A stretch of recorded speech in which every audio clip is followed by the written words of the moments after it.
All right.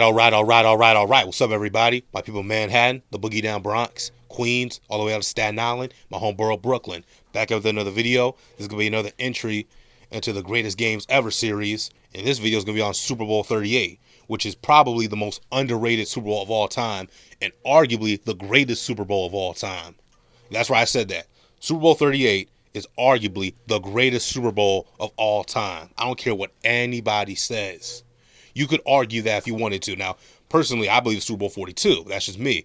But if you wanted to say Super Bowl 38 was the best, I wouldn't agree, but I could definitely see your point because this was a great game. And Super Bowl 38, to me, had the greatest fourth quarter in the history of the Super Bowl era. It had the greatest fourth quarter of any Super Bowl ever. And there were some great fourth quarters, but Super Bowl 38, I mean, it was just back and forth. Carolina scores, New England scores. Like, it was just a great, fourth quarter. I've seen the game on NFL Network when they show their throwback games. I've seen it on YouTube. It was a great game. Great game overall. But anyway, let's get into this game. First, I got to get a little backdrop on the teams. Now, the New England Patriots, as we all know, won the Super Bowl in 2001. 2002, they missed the playoffs. In the offseason, they signed San Diego Chargers star safety Rodney Harrison, who was notorious around the NFL and infamous in the late 90s and early 2000s for being perhaps the dirtiest player in the NFL. And look, I like Rodney Harrison a lot. As a player, I've seen his highlights. He was a great player. He was a very smart player. All the guys who play with him say that. And he's a very good analyst on NBC. But he was a dirty player. More than one thing can be true. But the Patriots signed him in the offseason in hopes of pairing him with veteran leader and star safety Lawyer Milloy, who was the emotional leader for the Patriots. He had been there since his rookie year in 1996 when the Patriots went to the Super Bowl and lost to Brett Favre and the Packers. But prior to the first game against the Buffalo Bills, the week of, they released Lawyer Milloy, and Lawyer Milloy signed with the Buffalo Bills. The Buffalo Bills also had former Patriots starting quarterback Drew Bledsoe. So this week one matchup between the Patriots and the Bills is going to be, in a way, a family reunion. And the Buffalo Bills, led by Bledsoe and Lawyer Milloy, dominated their old team, the New England Patriots, 31-0. The Patriots started out the season 0-1. The Bills were 1-0. But the Patriots bounced back with back-to-back wins over the Philadelphia Eagles and the New York Jets, and then fell 20-17 to the Washington Redskins in D.C.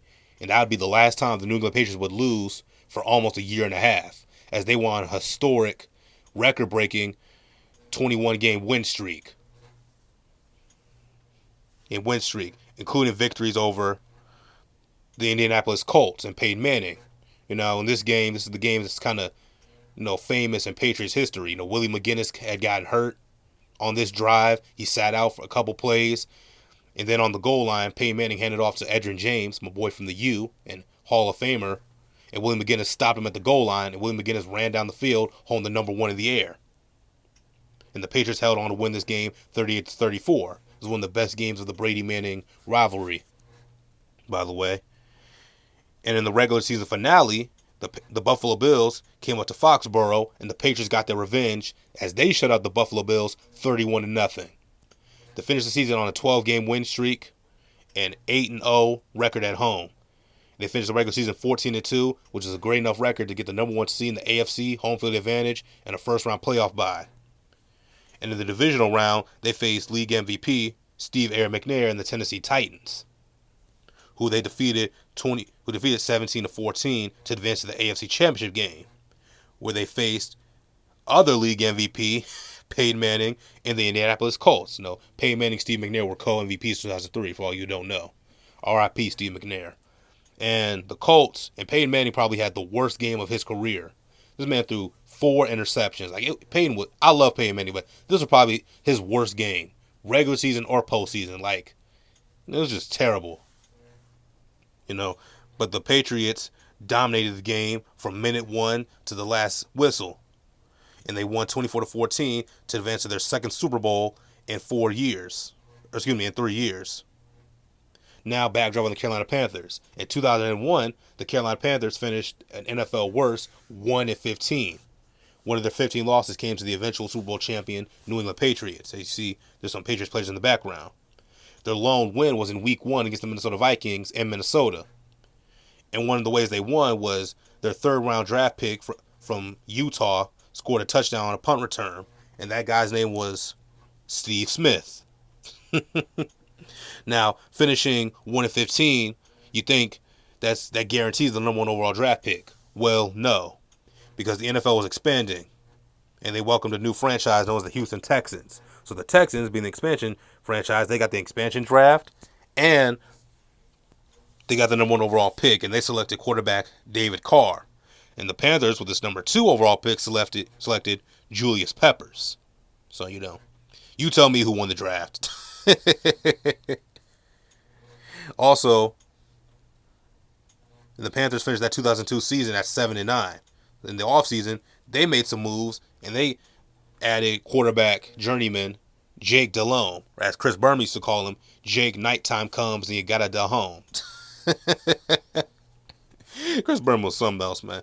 But also, on that 2003 Panthers squad, you had longtime veteran receiver Mushin Muhammad, free agent from the greatest show on turf, wide receiver Ricky Proehl, rookie offensive lineman Jordan Gross, and old reliable kicker John Casey. The Panthers started out that 2003 season at 5-0. At 5-0, including wins over the defending Super Bowl champion Tampa Bay Buccaneers and an overtime victory over future league MVP Peyton Manning and the Indianapolis Colts. Now, they hit their rough patch in the regular season, as all teams occasionally do.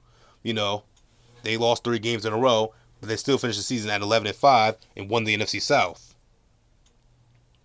In the wild card game, they faced the Dallas Cowboys and destroyed them 29-10. And in the divisional round, they went to face the greatest show on turf in St. Louis, although at this point, they weren't really the greatest show on turf anymore, Mark Bolger, or Bolger, however you pronounce his name, he was the starting quarterback and not Kurt Warner.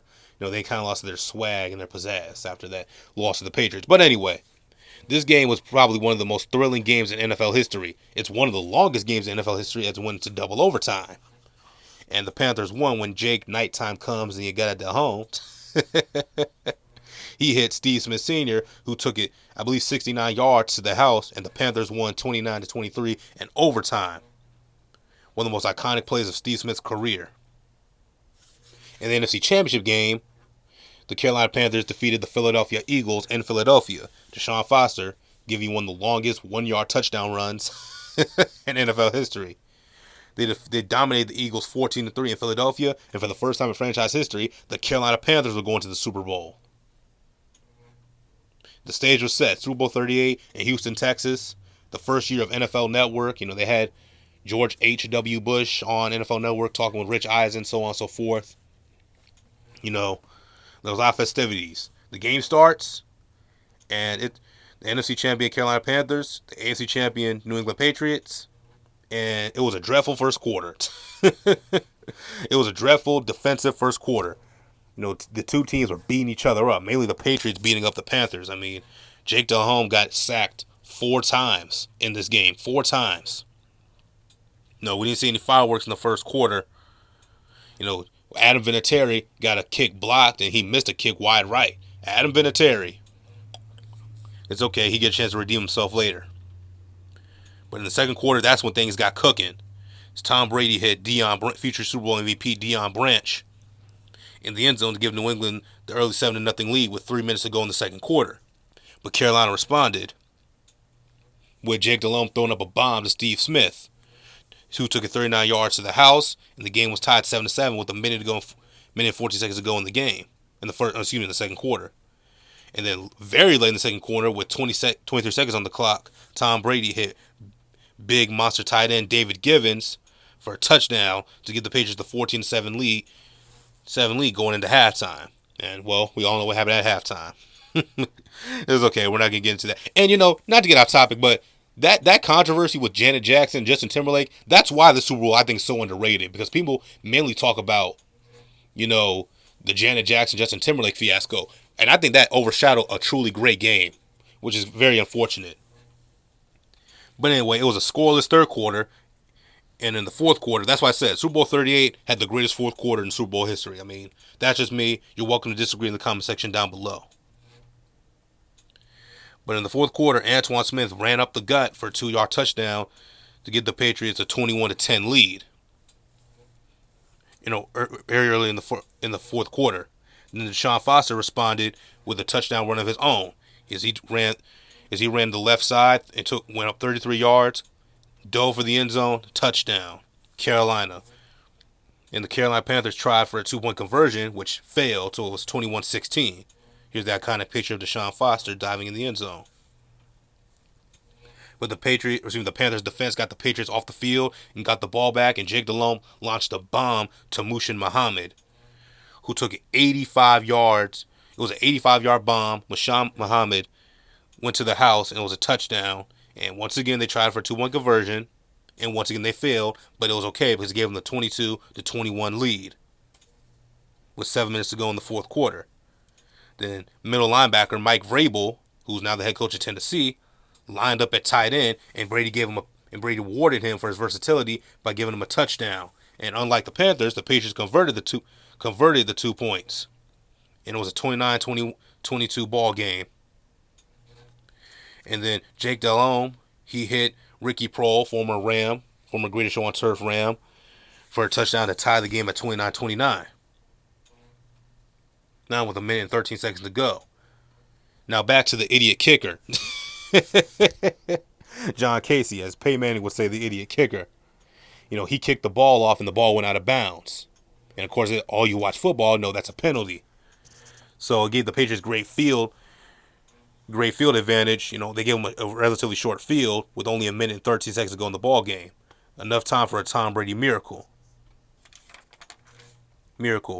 Brady worked his Brady magic, his young Brady magic, led the Patriots down the field, and set up a potential Adam Vinatieri game-winning field goal. Adam Vinatieri, who had missed the field goal in the first quarter, and got a field goal blocked by the Panther defense. So you think his confidence was shaky.